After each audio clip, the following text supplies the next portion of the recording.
I conducted an aerial survey in the Klamath Mountains 5 years ago that shattered my understanding of what truly inhabits these ancient forests.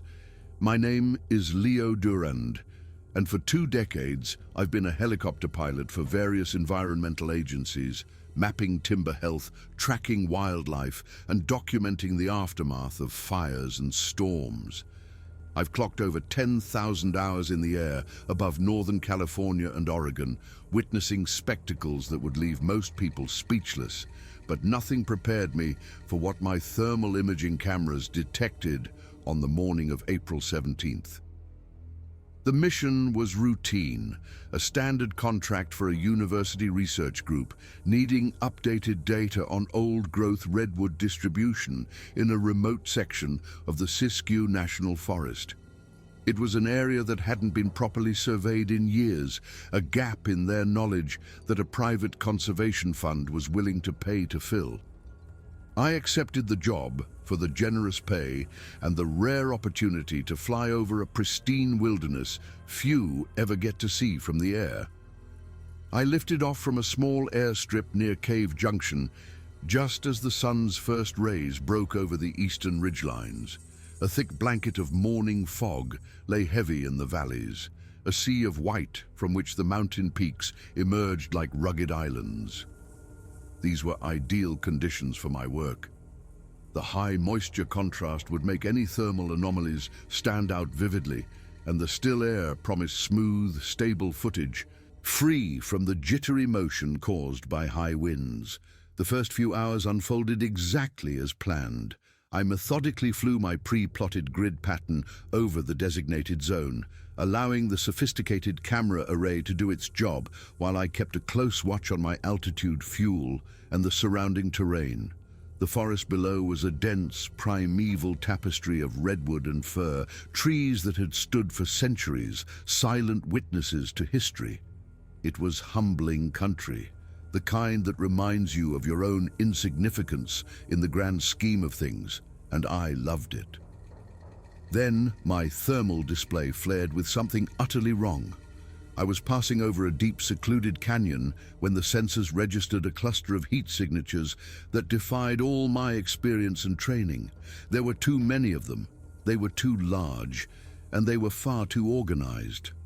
I've flown over migrating elk herds, dense congregations of black bears, and even nomadic groups of people. This was fundamentally different. The heat patterns were not scattered randomly like an animal herd. They formed distinct clusters that strongly suggested structures, deliberate constructions, and the individual signatures moving between these structures were massive, far exceeding the size of any known fauna in these mountains. I deviated from my survey grid, descending cautiously for a closer inspection. The sun was beginning to burn through the fog, offering fleeting glimpses of the canyon floor below. What I saw through a break in the clouds made my hands clench the collective stick until my knuckles were bone white. They were buildings, not geological formations, not a random jumble of fallen trees. These were structures woven from massive branches and packed earth, arranged in a circular pattern that could only be the result of intelligent design. I counted more than 20 distinct dwellings before my focus was drawn to the figures moving among them. They walked upright on 2 legs. They were covered in thick, dark hair. They were enormous, easily 7 or 8 feet tall. My first rational thought was that I had stumbled upon an elaborate film set for some kind of Sasquatch movie. But there were no signs of a human presence, no vehicles, no generators, no lights, no crew. The nearest access road was over 30 miles of brutal, unforgiving terrain away, a journey that would deter even the most hardcore survivalists. I made 2 wide circles, maintaining an altitude high enough to avoid disturbing the canopy with my rotor wash. The thermal camera was recording everything in stunning detail. Individuals moving in and out of the woven structures, groups working in concert on what appeared to be the construction of a new dwelling. Smaller figures, clearly juveniles, playing in a central clearing under the watchful eyes of several adults. The evidence of a complex social structure was undeniable, even from my vantage point. Then one of them looked up, I was nearly 1,000 feet above them, partially masked by the dissipating fog, and it looked directly at my helicopter. Not a casual glance at the sky, but a focused, intelligent gaze that tracked my movement. Its head followed my arc, and then it made a subtle gesture to others nearby. In perfect unison, they all ceased their activities and turned their attention upward. Every pilot develops a sixth sense, an instinct for when a situation is about to turn dangerous. You learn to feel the minute shifts in air pressure that herald turbulence, to hear the subtle changes in engine pitch that signal mechanical stress. The feeling that washed over me in that moment was a primal, gut-wrenching terror, the instinctual fear of prey that our distant ancestors must have felt daily. I pushed the cyclic forward, banked hard, and got out of there as fast as the aircraft would allow. The flight back to the airstrip felt like an eternity. I couldn't stop checking my mirrors, half expecting to see some impossible shape pursuing me through the sky. My hands were shaking so violently that I nearly botched the landing, coming in too fast and having to pull up for a go-around before I finally managed to set the helicopter down safely. I sat in the cockpit long after the engine had spooled down, the silence of the cabin amplifying the frantic beating of my heart. The memory cards in my camera system held footage that could change the world. It was irrefutable proof of what countless people had claimed to see for generations, the vindication for every person ever ridiculed for believing in Bigfoot. But I also knew, with a certainty that resonated in my very bones, that releasing that footage would be the most catastrophic mistake I could ever make. The next month was a torment of sleepless nights and obsessive analysis. I made multiple encrypted copies of the footage, storing them in different locations, haunted by the fear that the original data might be lost or destroyed before I could decide what to do. I scrutinized every frame, cataloging details, counting individuals, studying their behavior. The more I watched, the more sophisticated their society appeared. The structures weren't just crude shelters. They were intelligently designed dwellings, some with what looked like rudimentary smoke holes. The pathways connecting them were worn deep into the earth, evidence of generations of use. The clearings showed signs of what could only be described as agriculture, native plants arranged in deliberate rows, a practice that could not be accidental. These were not mere animals hiding in the forest. This was a civilization. I was utterly alone with this knowledge, and the weight of it was crushing. I needed guidance, but who could I possibly trust? The scientific community would demand verification, and verification meant exposure. The media would sensationalize it into a global circus. Government agencies would either dismiss me as a lunatic or, worse, take action that could lead to the exploitation or destruction of the beings I had discovered.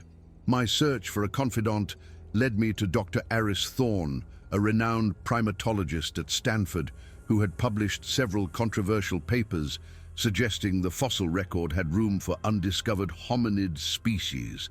He was regarded as a brilliant but eccentric thinker by his peers, which I hoped meant he would listen to me with an open mind.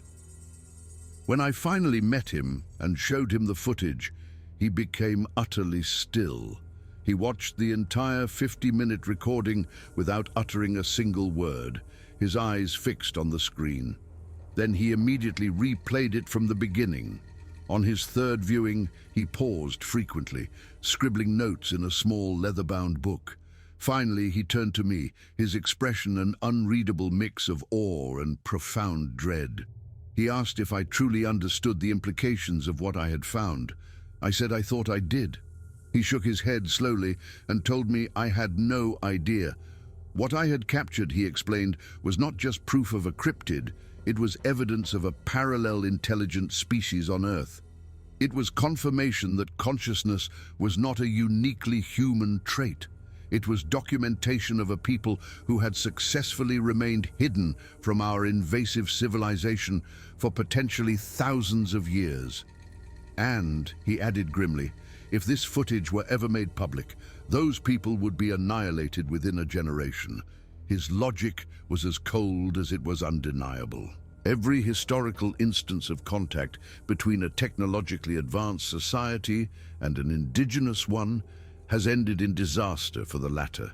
Disease, displacement, cultural collapse. Even with the best intentions, the dominant culture inevitably consumes and destroys. These beings had survived by being invisible. To make them visible would be to sign their death warrant. I asked him what we should do. He said he needed time to think, to consult with a very small, very trusted circle of colleagues. That circle eventually stabilized at 5 members: Dr. Thorne, Dr. Isabel Rossi, a wildlife biologist specializing in large mammal ecosystems; Dr. Kenji Tanaka, a cultural anthropologist with expertise in first contact scenarios; Dr. Samuel Chen, a conservation geneticist who also understood the labyrinthine legal frameworks that might apply; and me, the pilot who had started it all. Each of them experienced the same progression of emotions upon seeing the footage: disbelief, followed by profound wonder, and finally a creeping horror as they grasped the full weight of the situation. Together, we developed what we came to call the protocol, a strict set of rules designed to protect the secret while we tried to formulate a long-term strategy. Rule 1 was absolute secrecy. No one else could know, period. Rule 2 dictated that any future observation must be conducted from a non-intrusive distance. Rule 3, the most important, was that we would always defer to their wishes if we ever found a way to understand them. Planning our return took months. We needed plausible cover stories, specialized equipment for remote documentation, and contingency plans for every imaginable disaster. Dr. Tanaka warned us that a species that had avoided detection for so long was likely hyper-aware of our technology and had developed sophisticated countermeasures. Our approach had to be flawless. We returned to the region in late autumn, approaching from a completely different direction to avoid establishing a predictable pattern. The forest had changed with the season, but the settlement was still there, thriving.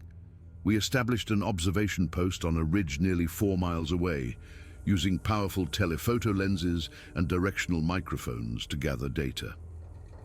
What we documented over the next week surpassed all our expectations. Their social structure was intricate and seemingly egalitarian. We observed a clear division of labor, but it appeared to be based on individual aptitude rather than a discernible hierarchy. Adults engaged in various tasks: foraging, maintaining the structures, and most remarkably, teaching the young. We witnessed older individuals demonstrating tool use to juveniles, a clear sign of conscious knowledge transfer, the cornerstone of culture. Dr. Rossi was captivated by their movements. They navigated the dense forest with an effortless efficiency that spoke of generations of accumulated knowledge, always choosing paths that offered maximum concealment.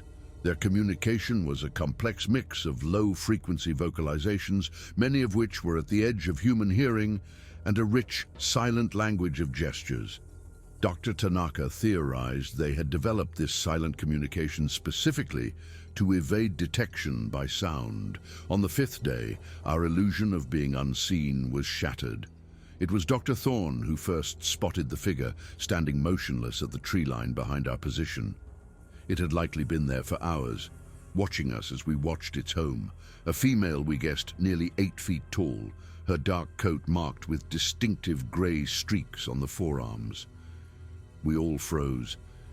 The entire forest seemed to hold its breath with us. She studied us for what felt like an eternity. Her expression was inscrutable, neither hostile nor welcoming. Then she emitted a low, resonant call, and an answer echoed back from the settlement below. She turned and walked back into the trees, not with the haste of a frightened animal, but with the calm confidence of someone in their own domain. She vanished into the undergrowth without a sound. We packed up and left immediately. The message was unmistakable. "We see you." They had allowed us to observe them, and then they had chosen to reveal that they knew, asserting their control over the situation. It was a warning, an acknowledgement, and a dismissal, all in one silent encounter. During the tense hike back, we felt their presence all around us, unseen, unheard, but undeniably there. They were escorting us from their territory. That night, crowded into a cheap motel room, we had the defining conversation. Dr. Chen outlined the terrible options. We could go public, trying to control the narrative and establish legal protections before the inevitable media frenzy. We could continue our secret observations, hoping no one else discovered them. We could attempt direct contact, or we could erase all our data and walk away forever. Dr. Tanaka offered a perspective that changed everything. What if they didn't need our protection? What if our impulse to save them was just another form of the same colonial arrogance that had destroyed so many other cultures? They had been protecting themselves for centuries. Perhaps our interference was the greatest threat they faced. We decided on a new course of action, to observe not them, but their interactions with our world.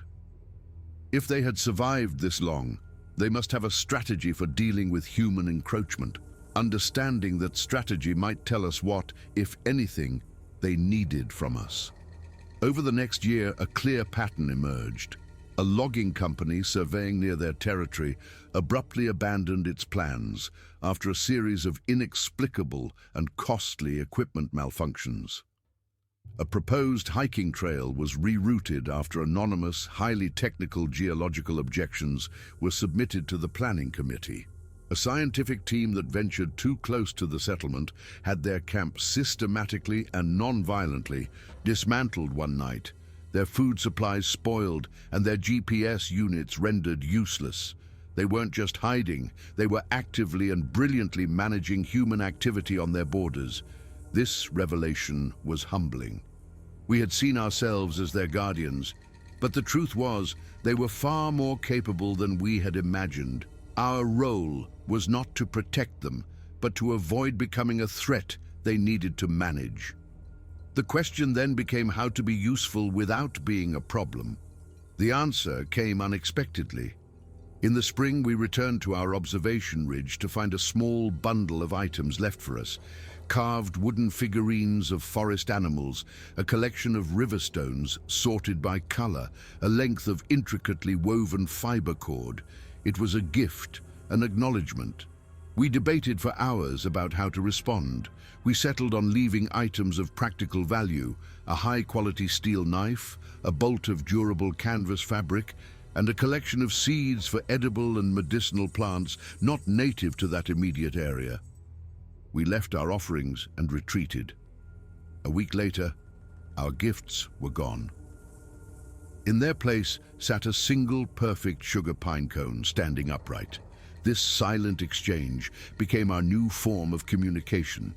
Periodically, we would leave tools, materials, or books with detailed illustrations.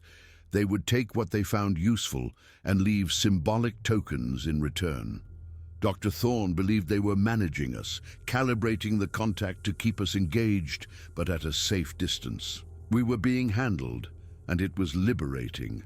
The burden of being their sole protectors lifted, replaced by the more manageable goal of being their discreet allies. The following years were a constant battle against new threats. Climate change brought longer, more intense fire seasons. A new logging operation, backed by powerful political interests, targeted a tract of forest that served as a critical buffer for their territory. Our usual methods of quiet opposition were failing. The permits were being fast-tracked. We were facing the nightmare scenario. Then, 3 weeks before logging was set to begin, the company's entire staging area was neutralized. Every bulldozer, every feller buncher, every truck was disabled with surgical precision. Hydraulic lines were cut, engine blocks were filled with sand, and electronics were destroyed. Security footage was awash of static. Federal investigators found no footprints, no tool marks, no evidence of human intruders. The company brought in replacement equipment and it met the same fate within 48 hours. After the third such incident, the company withdrew, citing insurmountable logistical challenges. We never spoke of it in our exchanges, but on our next visit to the ridge, we found a new carving, a small, detailed replica of a bulldozer, broken into pieces. They were telling us they had handled it. They were reminding us of their capabilities. The years settled into a routine. We continued our discreet assistance, using our professional connections to advocate for wilderness preservation, fund research that kept certain areas undeveloped, and steer recreational activities away from their core territory. They, in turn, continued their silent watch. The secret held.